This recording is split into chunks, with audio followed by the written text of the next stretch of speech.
Phoning कार्यक्रम में मैं पंचू भाई आप मन के स्वागत करता हूँ। झोंकाव जय जोहार राम राम। संगवारी हो हर बृहस्पति और शुक्रवार के हमार आकाशवाणी बिलासपुर कतीले आप मन बर कृषि उत्पादन, पशुपालन, मुर्गी पालन, मछली पालन और स्वास्थ्य संबंधी समस्या के समाधान पाए बर हमार बीच में पहुना विशेषज्ञ मन बुलाथन, जे मन आप मन करा विषय अनुसार सवाल करके समाधान पा सकता है।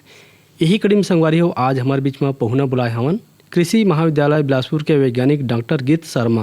और एमन आप मन ला बताही कि अभी के बेरा में ग्रीष्मकालीन में का मूंगफली, सूरजमुखी के उन्नत काश्त तकनीक है, ओकर देखभाल, ओकर खेती किसानी, माटी के जांच परख सबक। तो डॉक्टर साहब आज के फोनिंग कार्यक्रम में आपन के स्वागत करत हन। झोंकाव जय जोहार राम राम। नमस्कार पंचू भैया, साथ ही फ़ोन इन कार्यक्रम सुनने वाले सभी श्रोताओं को मेरा सादर नमस्कार।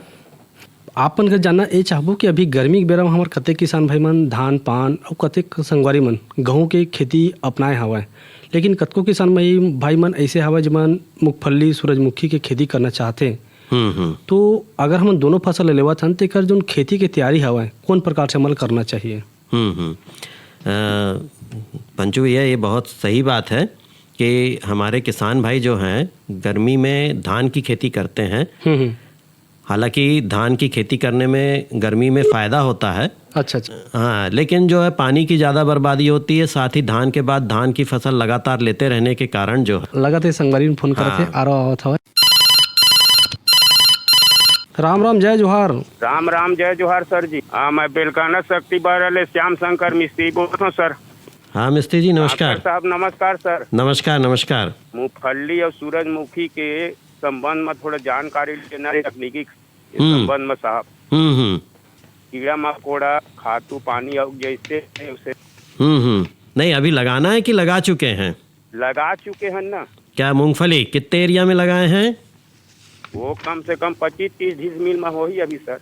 अच्छा, तो और कुछ खातू पानी डाले रहे इसका?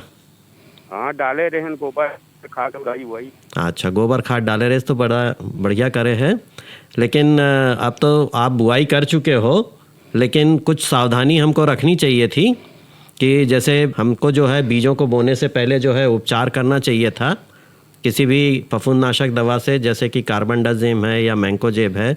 साथ ही साथ हमको पीएसबी कल्चर और राइजोबियम कल्चर, मूंगफली की खेती में इन दोनों का उपयोग बहुतायत से होता है और इससे उपचारित करना चाहिए था और बीजों को फिर हमको बुआई करना चाहिए था। दूसरा जो है नींदा नियंत्रण, थोड़े बहुत ग्रीष्म काल में नींदा हालांकि कम आते, लेकिन फिर भी यदि नींदा के प्रकोप दिखते या आती है तो आपको पेंडामेथिलीन का उपयोग करना था 3 लीटर प्रति हेक्टर की दर से, और ये बुआई के 3 से 5 दिन के भीतर हमको खेत में डालना चाहिए। रही बात खाद पानी की, तो आपने खाली गोबर खाद का उपयोग किया है, लेकिन इसके साथ साथ जो है रासायनिक खाद का भी उपयोग करना चाहिए। मूंगफली के अच्छा उत्पादन लेना है तो आपको 20 किलो नत्रजन, 60 किलो स्फुर और 20 किलो पोटाश प्रति हेक्टर की दर से देना चाहिए, और ये संपूर्ण मात्रा जो है बुआई के पहले खेत में देना चाहिए। ये सब थोड़ी सी बातों का आप बुआई के पहले ध्यान रखते तो आपकी फसल और ज़्यादा अच्छी होती, और आशा करता हूँ कि जब आगामी समय में आप लगाएंगे तो इन सिद्धांतों का जो है पालन करेंगे तो आपकी मूंगफली की फसल ज़्यादा अच्छी होगी। रही बात कीड़े बीमारी की, जैसा आप पूछ रहे हैं, कीड़े बीमारी जो है इसमें जो है आपके बहुत ज़्यादा ग्रीष्म काल में जो है कीड़े बीमारी का प्रकोप तो नहीं होता है, फिर भी यदि एफिड या जैसिड का कोई प्रकोप दिखाई देता है जो पत्तियों से रस चूसते हैं, ऐसा आप सुबह सुबह जो है पत्तियों को थोड़ा सा हिलाएंगे तो कीड़े उड़ते हुए दिखाई देंगे, तो इसके नियंत्रण के लिए जो है इमिडाक्लोरपिड 0.3 ml जो है प्रति लीटर पानी की दर से आपको छिड़काव करना चाहिए। एक काम जो ज़रूर करें वो 20 से 25 दिन के बाद एक निंदाई गुड़ाई कर दें और 40 दिन के बाद जो है मिट्टी चढ़ाने का कार्य कर दें, जिससे कि फलियां जो हैं वो अच्छे से बन सकें। लेकिन आगामी जब लगाएं तो थोड़ा सा इन बातों का ध्यान रखें तो आपकी उपज ज़्यादा अच्छी होगी। कार्य योजना बना के जो है उसकी जानकारी लेके जो है कार्य करना चाहिए तो हमारा उत्पादन अच्छा होता है। बेरा निकाल के फोन लगाए कर बार आपने बहुत बहुत धन्यवाद। डॉक्टर साहब एक पहले हम बात करते रहें कि ग्रीष्मकालीन में मूंगफली और सूरजमुखी की खेती करत हन तो हम भुइयाँ की जो तैयारी है वो कौन प्रकार से करना चाहिए? लगातार संगवारी में फोन करते आ रहा था।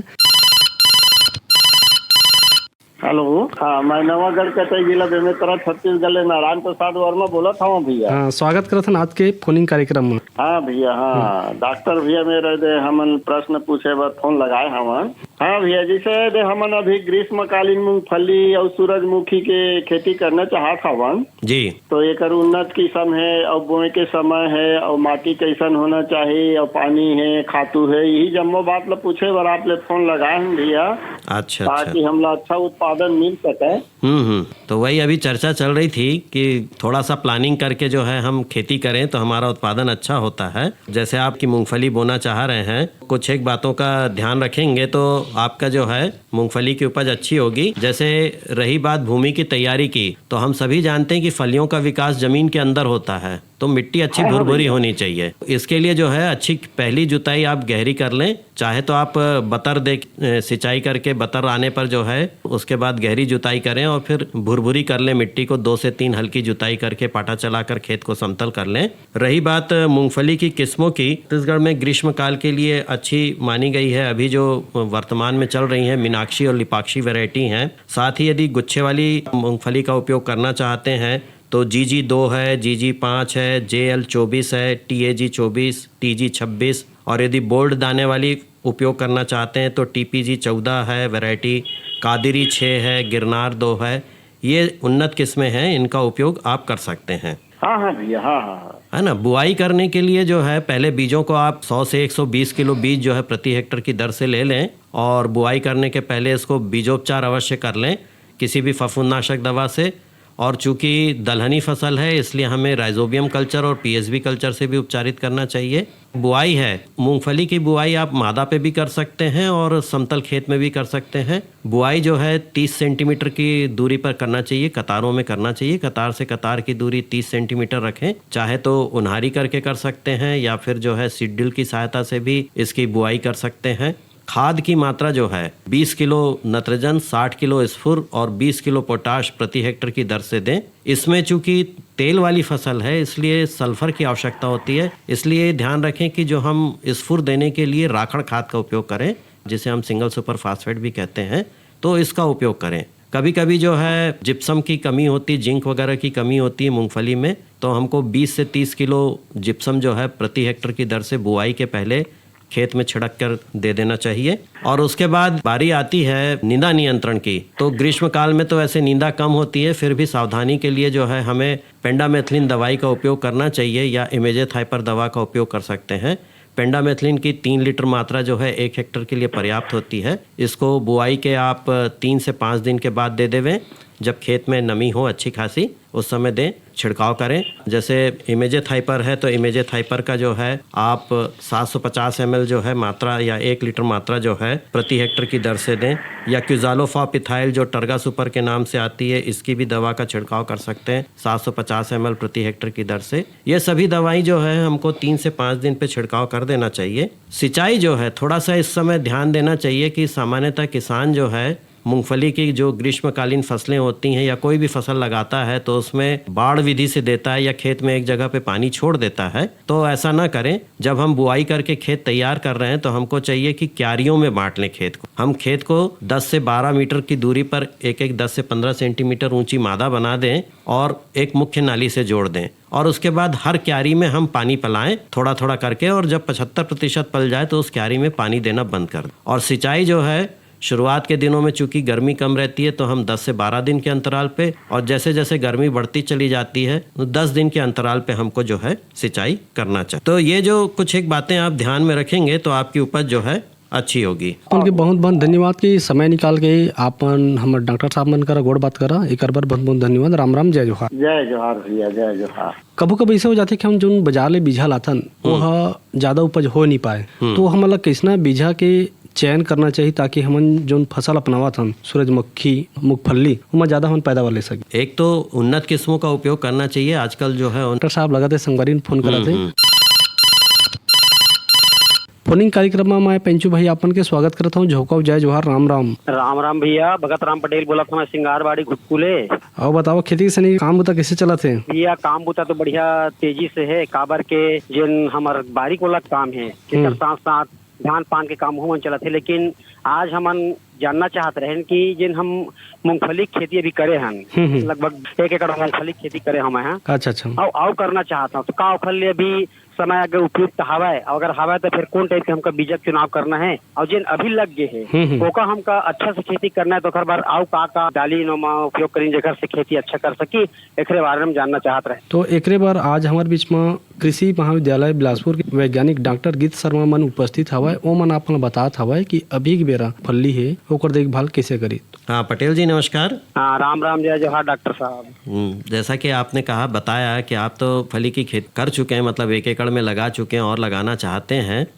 तो अभी उपयुक्त समय है मूंगफली के बुआई करने के लिए। आपने जो भी किस्म उपयोग किया होगा, लेकिन निवेदन है कि उन्नत किस्मों का उपयोग करें तो ज़्यादा अच्छा रहेगा। लिपाक्षी या मीनाक्षी वैरायटी जो है बाजार में उपलब्ध है, इसके बीज का उपयोग करें। 100 से 120 किलो मात्रा जो है प्रति हेक्टर की दर से पर्याप्त होती है मूंगफली की बुआई के लिए। बुआई कतार में करें, कतार से कतार की दूरी 30 सेंटीमीटर रखें। चाहे तो आप मादा बनाकर भी उसके ऊपर मूंगफली की बुआई कर सकते हैं। ध्यान रखें कि बीजों को बोने से पूर्व उपचारित अवश्य कर लें, किसी भी फफूंदनाशक दवा से उपचारित कर लें। साथ ही साथ चूंकि दलहनी फसल है इसलिए राइजोबियम कल्चर और पीएसबी कल्चर का उपयोग करें। तो पहले दवाई से फफूंदनाशक दवाई से उपचारित करें और उसके बाद में जो है राइजोबियम कल्चर और पीएसबी कल्चर दोनों की 5-5 ग्राम दवा 1 किलो बीज के हिसाब से लेके उससे उपचारित करें तो हमारी फसल अच्छी होती है। साथ ही साथ जो है इसमें यदि आपने किसी प्रकार के अभी खाद का उपयोग नहीं किया है, या मैं पहले बता देता हूं कि जो लगाने वाली फसल है उसमें 20 किलो नत्रजन, 60 किलो स्फुर और 20 किलो पोटाश प्रति हेक्टर की दर से देना चाहिए। साथ ही साथ तिलहनी फसल है, सल्फर जो है का उपयोग इसके लिए हमें सिंगल सुपर फास्फेट या राखड़ खाद का उपयोग करें, इससे स्फुर जो पूर्ति कर रहे हैं उसके लिए तो ज़्यादा अच्छा रहेगा। यदि आपने अभी तक जो है किसी भी प्रकार के खाद का उपयोग नहीं किया है जिसमें आप बुआई कर चुके हैं, उसमें जो है आप एक 2% DAP घोल का या नाइट्रोजन यूरिया घोल का जो है छिड़काव कर लें 20 से 25 दिन के बाद, तो ज़्यादा अच्छा रहेगा। आपकी वनस्पतिक बढ़वार अच्छी होगी, साथ ही साथ उपज भी अच्छी होगी। साथ ही साथ निंदाई गुड़ाई का कार्य कर लें 20 से 25 दिन बाद। और मूंगफली में चूंकि मिट्टी चढ़ाने का काम होता है इसलिए 40 दिनों के बाद जो है मिट्टी चढ़ाने का काम अवश्य कर लें 35 से 40 दिनों के बाद, ताकि जो इसके फ्लावर हैं या फूल हैं वो जमीन में घुस सकें और वहाँ पे फलियों का विकास आसानी से हो सके। रही बात सिंचाई की, चूंकि गर्मी पड़ती रहती है इसलिए जो है हमें शुरू में तो 10 से 12 दिन के अंतराल पे और बाद में जो है 8 से 10 दिन के अंतराल पे सिंचाई करना चाहिए। सिंचाई जो है क्यारी विधि से करना चाहिए। इसके लिए खेतों को थोड़ी थोड़ी 10 से 12 मीटर की क्यारियों में हम बांट लें या पट्टियों में बांट लें। पूरे खेत में एक साथ पानी न देके इन क्यारियों में पानी छोड़ते जाएं तो पानी की भी बचत होगी और साथ में हमारे खेत में अतिरिक्त पानी भी खड़ा नहीं होगा, जिससे मूंगफली की फसल को नुकसान हो सकता है। इस तरह का कुछ कार्य करें तो आपकी उपज जो है अच्छी होगी। डॉक्टर साहब हम यही में थोड़े से और जानकारी जानना चाहते हैं कि जैसे मूंगफली खेती है तो का ओकर चौड़ाई ला बढ़ाए के बाद बीच बीच में सूरजमुखी भी के हम का ओमा लगा सकत हन जेकर से लूर प्रभाव थोड़े पड़ी। बिल्कुल जो है आपने बहुत अच्छा प्रश्न किया है। मूंगफली की 3 कतारों के बाद आप जो है एक कतार जो है सूरजमुखी की भी लगा सकते हैं आसानी से, और ये प्रचलन में भी है। तो एक साथ आपकी जो है 2 तिलहनी फसलें आपके खेत में तैयार मिलेंगी, भूमि का सदुपयोग होगा और एक ही खेत से एक ही समय में ज़्यादा आमदनी प्राप्त होगी। मूंगफली की जो चूंकि दलहनी फसल है ये भूमि में नत्रजन स्थिरीकरण का कार्य करती है, उस नत्रजन का उपयोग जो है हमको सूरजमुखी की फसल में मिलेगा, जिससे सूरजमुखी की फसल भी बड़ी अच्छी होगी। तो आप इस तरह का काम बिल्कुल कर सकते हैं। तो 3 से 4 कतार मूंगफली की लगा के एक कतार जो है आप सूरजमुखी की लगा लें। बहुत सुंदर जानकारी दिया डॉक्टर साहब, बहुत बहुत आप बधाई। जय जोहार, राम राम। आप अमल पटेल जी बहुत बहुत धन्यवाद कि इसके बेरा निकाल के आप मन इतना बढ़िया प्रश्न रखे हवा कि अभी एक बेरा हम मूंगफली सूरजमुखी खेती करके कैसे अपन खेती बाड़ी के बुताला बढ़ा सकत हन। डॉक्टर साहब कर पहले हम गोड़ बात करते रहे कि जो बीजा लाथन बाजार ले कबू कबू हम ठगा जाथन, ज्यादा उपज हुआ नहीं, कारण कई सारा हो सकता है। एक प्रमाणित बीज ना होना, किसी ने कह दिया, अधिकांश किसान भाई अपने संगी साथी से बीज ले लेते हैं। अच्छा, वो अच्छी तरह से परिपक्व ना हुआ हो या अच्छी तरह से उसमें पोषण वोषण ना दिया गया हो तो बीज जो है छोटा रह जाता है। हमें ये देखना चाहिए एक तो कि उन्नत किस्मों का उपयोग करना चाहिए। अच्छा, और ये जो उन्नत किस्में हैं हमको किसी प्रमाणित संस्था से ही प्राप्त करना चाहिए। अच्छा। तो किसान जो है बीज के मामले में ना ठगेगा।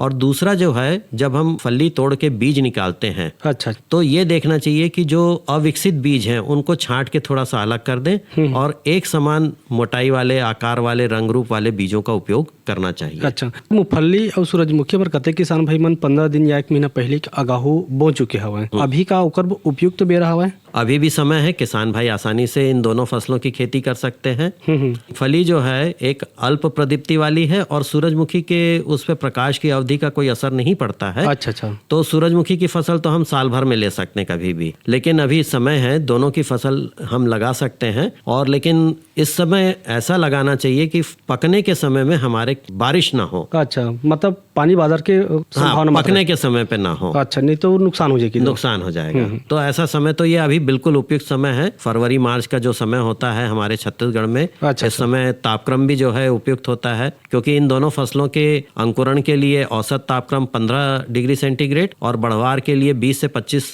डिग्री सेंटीग्रेड तापक्रम की आवश्यकता होती है, जो हमारे इस समय छत्तीसगढ़ में उपयुक्त होता है। अच्छा। तो इन दोनों फसलों की खेती हम अभी सफलतापूर्वक कर सकते हैं। कोनो भी बारी बखरी लगावत हन, साग भाजी चाहे हमन खेती किसानी करथन, तो कबो कबो ऐसे भी नुकसान हो जाते हैं कि हमन खातू माटी के देखभाल नहीं कर पान।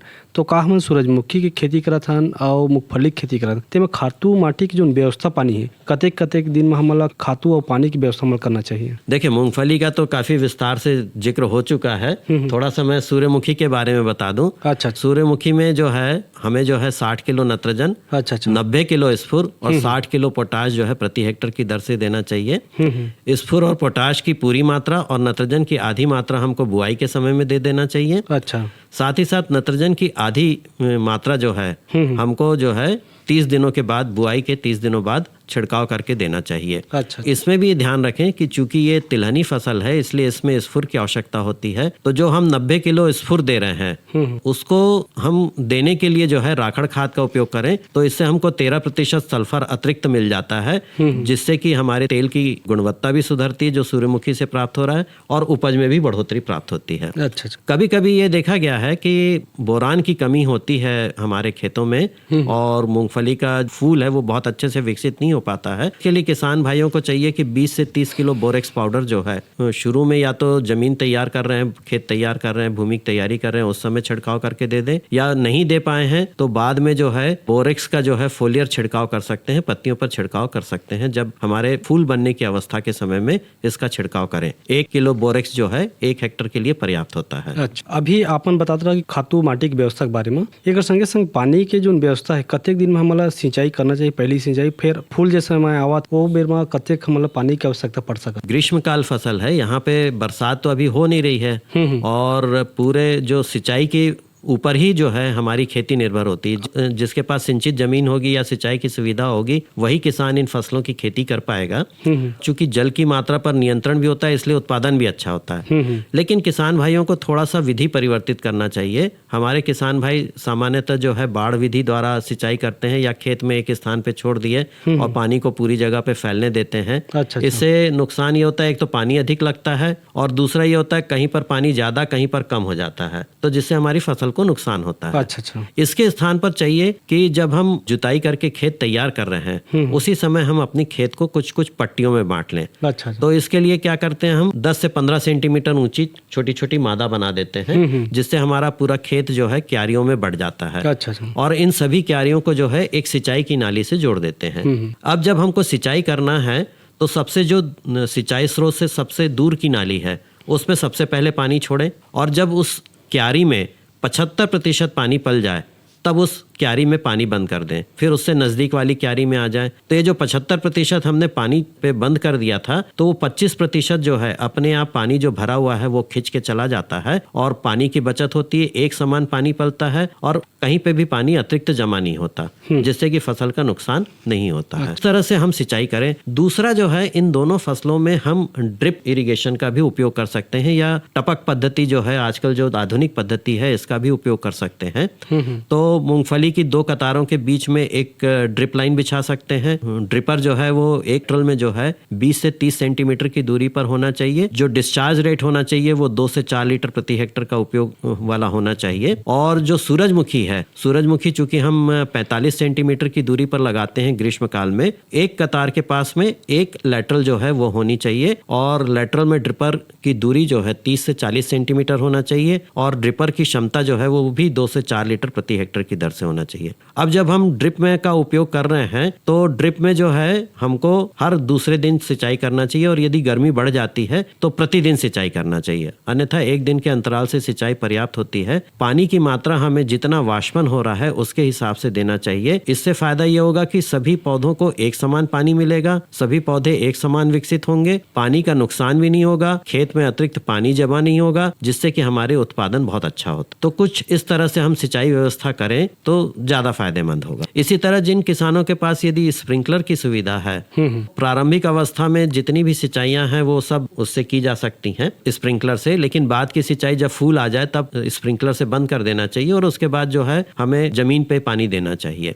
किसान भाई एक बात का ध्यान रखना चाहिए कि जब हम पानी देते हैं तो इस बात का भी ध्यान रखना चाहिए कि एक बार में जो है हमें 5 सेंटीमीटर से ज़्यादा पानी नहीं देना चाहिए। यदि हम 5 सेंटीमीटर से पानी ज़्यादा देते हैं तो हमारे खेत में अतिरिक्त पानी का जमाव हो जाता है, जो हमारी फसल के लिए नुकसानदायक होता है। पानी जो है आपको ध्यान रखना चाहिए कि एक बार में जो है सिंचाई जो हम करें 5 सेंटीमीटर होनी चाहिए। इसके अतिरिक्त इन दोनों फसलों में कुछ क्रांतिक अवस्थाएं होती हैं, और इस समय जो है क्रांतिक अवस्था में जो है आपके पानी की कमी नहीं होना चाहिए, या खेत में जो है नमी की कमी नहीं होना चाहिए। सूरजमुखी के मामले में है तो जब हमारा पुष्प बनने वाले हो उस समय जो है पानी की कमी नहीं होना चाहिए। यह अवस्था 30 से 40 दिन के बाद होती है। साथ ही जब फूल बनने का समय आता है 45 से 60 दिन बाद की अवस्था होती है। इस समय भूमि में नमी की कमी नहीं होना चाहिए। और इसी तरह जब दाने भर रहे हो तो किसान भाई ध्यान रखें कि इस समय खेत में जो है अवश्य नमी रहे। ये अवस्था 60 से 80 दिन के बाद आती है। इसी तरह जो मूंगफली की खेती की जाती है तो मूंगफली में हमें ये ध्यान रखना चाहिए कि शुरू में जो है जर्मिनेशन के समय में, अंकुरण के समय में खेत में पर्याप्त मात्रा में नमी होना चाहिए। दूसरा जो है बड फॉर्मेशन के समय में जो है खेत में नमी की कमी नहीं होना चाहिए,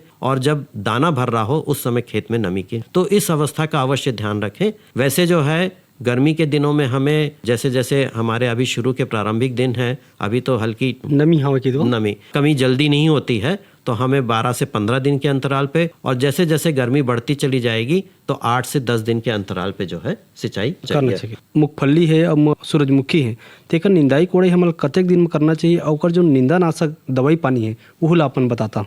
देखिए, वैसे तो गर्मी के दिनों में खरपतवार कम आते हैं, तो इसलिए उपज भी ज़्यादा अच्छी होती है ग्रीष्मकालीन फसलों की, लेकिन फिर भी खरपतवार तो हर जगह होते ही होते हैं, चाहे हम कोई भी फसल लगाएं। अच्छा। तो इनका नियंत्रण अवश्य करना चाहिए। आप रासायनिक विधि का उपयोग कर रहे हैं, दोनों ही फसलों में हम पेंडामेथिलीन का उपयोग कर सकते हैं। इसकी जो है 3 लीटर मात्रा 1 हेक्टेयर के लिए पर्याप्त होती है। इसकी मात्रा जो है हमको बुआई के 3 से 5 दिन के भीतर में कर देना चाहिए।